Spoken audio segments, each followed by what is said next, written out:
मुंबई की धारावी की तंग गलियों में राघव शेट्टी का जन्म हुआ। उसके पिता का देहांत उस समय हुआ था जब वह सिर्फ 5 साल का था।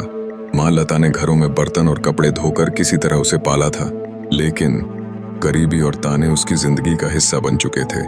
बारिश में घर की छत से पानी टपकता, जिससे पूरा घर एक तालाब जैसा हो जाता था। हर छोटी चीज के लिए संघर्ष करना उसकी आदत बन गई थी। लता अक्सर राघव को समझाती कि मेहनत से ही इज्जत मिलती है, लेकिन राघव के मन में यह बात बैठने लगी थी कि मेहनत से उसके सपने पूरे नहीं होंगे। उसके दिल में गरीब होने की पीड़ा गहरी होती जा रही थी। राघव का सबसे अच्छा दोस्त मोहन था। मोहन भी उसी के जैसे गरीब परिवार से था। दोनों का दिल बड़ा और सपने उससे भी बड़े थे। एक दिन मोहन ने राघव से कहा, राघव, अगर हमें बड़े बनना है तो ये आम रास्ता छोड़ना होगा। राघव ने मोहन की बात को दिल से लगाया और सोच में डूब गया।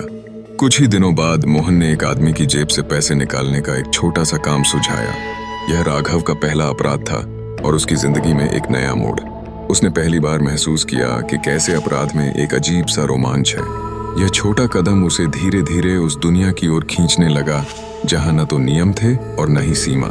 लता, राघव की माँ, ने अपनी जिंदगी का हर सपना राघव पर कुर्बान कर दिया था। जब वह काम पर जाने के लिए तैयार होती तो राघव उसे देखता रहता। उसकी माँ के हाथों में मेहनत के निशान थे जो उसकी जिंदगी के संघर्ष को साफ दिखाते थे। एक रात लता ने राघव से कहा, बेटा, मैं चाहती हूँ कि तू बड़ा आदमी बने। मेरी तरह अपनी जिंदगी को किसी के घर का झाड़ू पोछा करने में न लगाना। पढ़ लिख कर किसी अच्छे रास्ते पर चलना। राघव ने माँ की आंखों में देखी हुई वह उम्मीद महसूस की, लेकिन उसे लगता था कि पढ़ाई और मेहनत से शायद वह कभी उस बड़े आदमी की पहचान नहीं बना पाएगा जो वह बनना चाहता था। उसे एक ऐसा रास्ता चाहिए था जिससे वह जल्दी से पैसे और इज्जत दोनों कमा सके। एक दिन राघव पान की दुकान पर खड़ा था जब उसने पहली बार संगीता को देखा। संगीता की मुस्कुराहट और उसकी भोली भाली सूरत ने उसे पहली नजर में ही आकर्षित कर लिया। संगीता कॉलेज की छात्रा थी और बहुत सीधी सादी थी। राघव ने कुछ संकोच के बाद उससे बात की और धीरे धीरे दोनों में दोस्ती होने लगी। संगीता को राघव में वो ताकत और आत्मविश्वास नजर आता था जो आम लोगों में नहीं था, और यही कारण था कि वह उसकी तरफ खिंचती चली गई। राघव के लिए संगीता एक ऐसी दुनिया का प्रतीक बन गई थी जिसमें मासूमियत थी, जहां अपराध का कोई नामो निशान नहीं था। लेकिन उसने जानबूझकर संगीता को अपनी असली जिंदगी के बारे में नहीं बताया। राघव अब छोटे अपराधों से संतुष्ट नहीं था। उसे मोहन के साथ मिलकर बड़ा काम करने का लालच था। एक दिन मोहन ने उसे एक बड़े व्यापारी के घर चोरी करने का सुझाव दिया। राघव ने अपने कुछ साथियों के साथ मिलकर इस काम को अंजाम दिया। यह उसका पहला बड़ा अपराध था जिसमें उसे काफी पैसा हाथ लगा। इस चोरी के बाद राघव का आत्मविश्वास 7वें आसमान पर था। उसने इस पैसे का कुछ हिस्सा अपनी माँ को दिया और कुछ अपने दोस्तों के साथ शराबखोरी में खर्च कर दिया।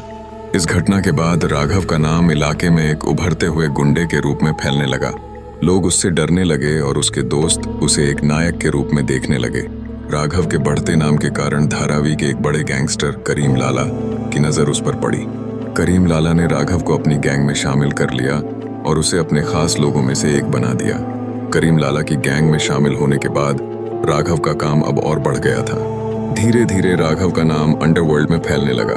उसने कई अपराध किए, व्यापारियों से उगाही, चोरी, डकैती और पुलिस से मुठभेड़ें।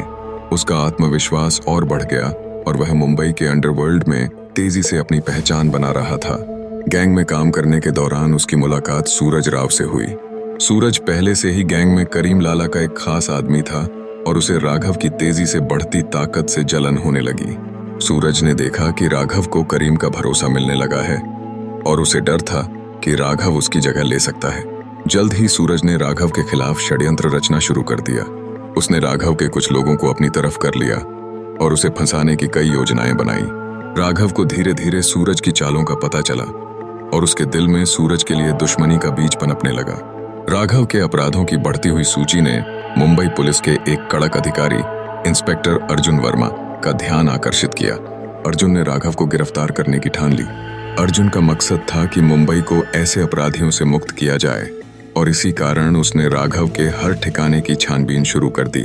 कई बार अर्जुन और राघव की आमने सामने मुठभेड़ हुई, लेकिन हर बार राघव किसी तरह बच निकलता था। अर्जुन ने अपनी पूरी ताकत लगा दी कि राघव को किसी भी तरह गिरफ्तार किया जाए। संगीता से उसकी मुलाकात अब तक गहरी हो चुकी थी। लेकिन राघव के अपराधों की दुनिया उसे अपनी तरफ खींच रही थी। संगीता ने एक दिन उसे पूछा, राघव, तुम्हारी जिंदगी में ऐसा क्या है जो तुम मुझसे छुपाते हो? राघव कुछ नहीं कह पाया।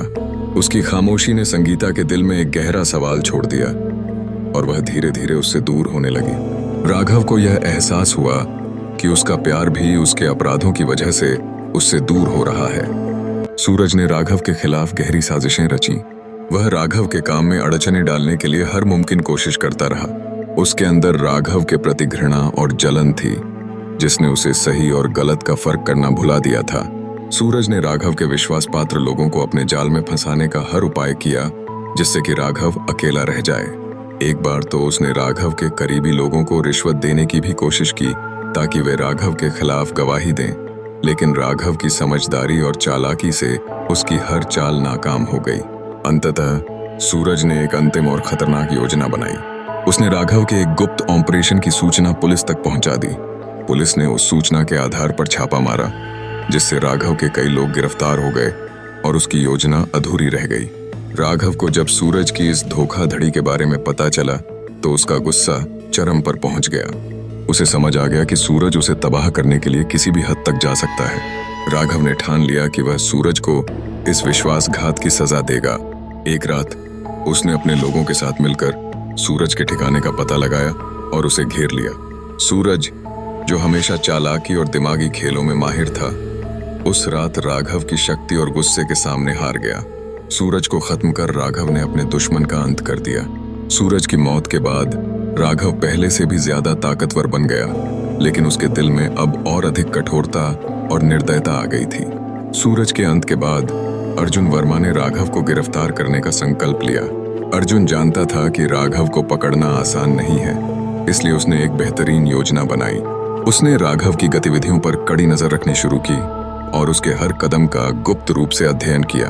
अर्जुन को पता था कि राघव के खिलाफ ठोस सबूत जुटाना और उसके गढ़ तक पहुंचना कितना मुश्किल होगा, लेकिन अर्जुन ने अपनी टीम को तैयार किया और पुलिस की एक विशेष टुकड़ी बनाई जो राघव को पकड़ने के लिए हर चुनौती का सामना करने को तैयार थी। एक दिन अर्जुन को राघव की सही लोकेशन का पता चला और उसने बिना समय गंवाए अपने दल के साथ वहां छापा मारा। राघव ने खुद को घिरा हुआ पाया, लेकिन उसने सरेंडर करने से इनकार कर दिया। उसके अंदर के अहंकार ने उसे एक बार फिर लड़ने के लिए उकसाया। उसने अपने आखिरी हथियार के साथ पुलिस का सामना किया, लेकिन अर्जुन और उसकी टीम के संयम और दृढ़ता के सामने वह टिक नहीं पाया। अंततः राघव को गिरफ्तार कर लिया गया। जेल में राघव का सामना उसकी जिंदगी के सबसे कठिन पल से हुआ।